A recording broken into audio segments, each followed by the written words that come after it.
نيجي نتكلم على الدرجات بتاع الحروق، عندنا 3 درجات اساسيه. اول درجه بالنسبه لنا هي ابسط درجه، الحروق بتبقى واخده الطبقه السطحيه فقط من الجلد، بيبقى عندنا احمرار شديد في الجلد زي الاشخاص اللي تعرضوا بالظبط لاشعه شمس شديده.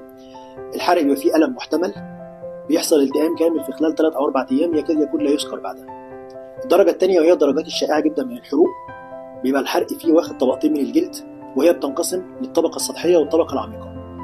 بيبقى فيه عندنا فقاقيع بليسترز او بولي بتظهر في طبقات الجلد، بيبقى لون الجلد محمر مع جزء في طبقات من الجلد لونها ابيض، وبيبقى فيه الم عنيف جدا في الحروق من الدرجه الثانيه.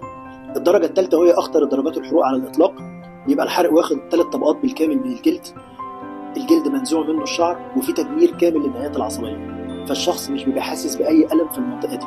الحرق بالكامل بيبقى لونه ابيض، ودي الدرجه اللي بتستوجب عنايه جامده.